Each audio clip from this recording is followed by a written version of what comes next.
लगभग 6 महीना होने को है। इस 6 महीना के पीरियड में पहले जो सबसे बड़ा समस्या देखने को मिलता था कि यहाँ पेयजल का बहुत भारी संकट गोविंदपुर में है। उसका स्थायी समाधान के लिए जो योजना था निरसा गोविंदपुर जलापूर्ति योजना, उस योजना को चालू कराने का काम हुआ है। योजना में काम हो रही है। उनको लगता है 1.5 से 2 साल के अंदर हर घर नल योजना गोविंदपुर में मिलेगा। मैथन और पंचायत का पानी गोविंदपुर तक लाने का जो प्रयास था वो अब शुरू हुआ है। ये बहुत जल्द एक काम है। इसके अलावा और कई ऐसे योजना समस्या है जिसको लेकर के विधानसभा में भी सत्र के दौरान लगातार गोविंदपुर की समस्याओं को उठाने का काम किया, जिसमें स्कूल का अपग्रेडेशन का बात है, जो सिंचाई के लघु सिंचाई उद्योग योजना जो वर्षों से बंद है उसको चालू कराने का सवाल है, और कई ऐसा है जिसको विधानसभा में रखें। उसमें एक उग्रवाद प्रभावित क्षेत्र तिलैया पंचायत का पंचायत भवन भी पुलिस पिकेट बना हुआ था, जो वर्षों से वहाँ पुलिस पिकेट बन के चल रहा था। पंचायत का काम ठीक ढंग से नहीं हो पा रहा था, सभा करने के लिए जगह नहीं था, एक छोटे से रूम में चल रहा था। महिलाएं आती थी तो पुलिस बल के सामने संकोच करती थी, तो उसको विधानसभा में रखे और उसके बाद लगातार उस पर लगे रहे। तो कल वो पंचायत भवन खाली हुआ। अब पंचायत सचिवालय पंचायत भवन में ही चलेगा और दूसरे पंचायतों की तरह सुचारू रूप से पंचायत का कामकाज होगा।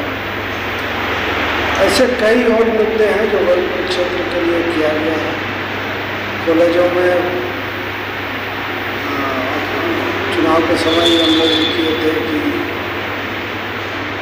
पीजी की पढ़ाई हो, उस पर भी कोशिश कर रहे हैं कि पीजी की पढ़ाई हम महाराष्ट्र में जल्द शुरू कराएँ। राज्य स्तर की जो कुछ योजनाएं जो जिला में होना है, उन योजनाओं को गोविंदपुर में कराने का प्रयास है। उन सब पर कई तरह का काम चल रहा है। हमको लगता है कि बहुत जल्द उस पर भी निर्णय आएगा, काम गोविंदपुर में।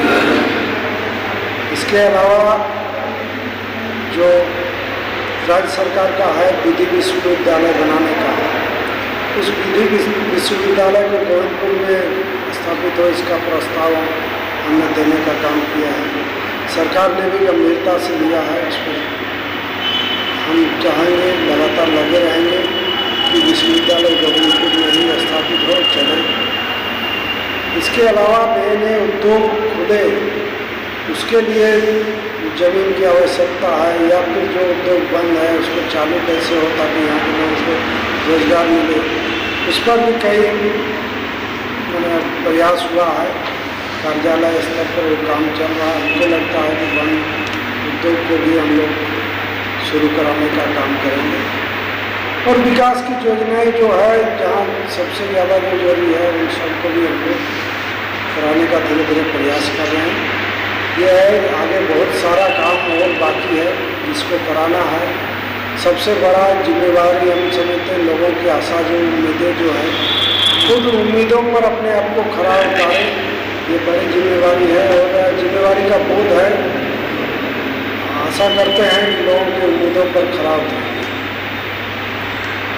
जल संकट का जो मुद्दा है वो बहुत गहराता जा रहा है।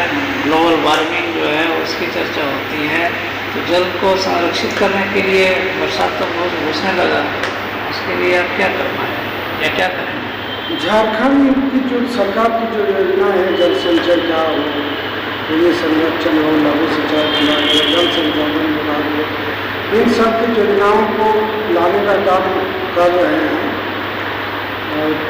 जो एक कैनल है तेलीबाग से जो आती है उससे पानी मिले, इस पर भी हम कोशिश कर रहे हैं। इसके अलावा यदि फ्यूचर का हम लोग सोचें, 20 साल बाद का यदि सोचें, तो विशेष करके धनबाद को के जलस्तर को मेंटेन करने के लिए अभी से यदि जल संचय क्षेत्र का नहीं बढ़ाया जाता है उनका दायरा यदि नहीं बढ़ता है तो भीषण जल संकट आएगा।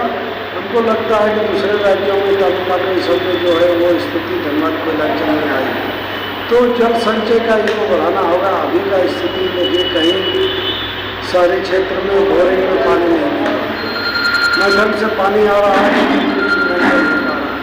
लेकिन धीरे धीरे ये दायरा यदि बढ़ेगा तो एक सीमित ये है मैथन से भी कितने लोगों का ही होगा।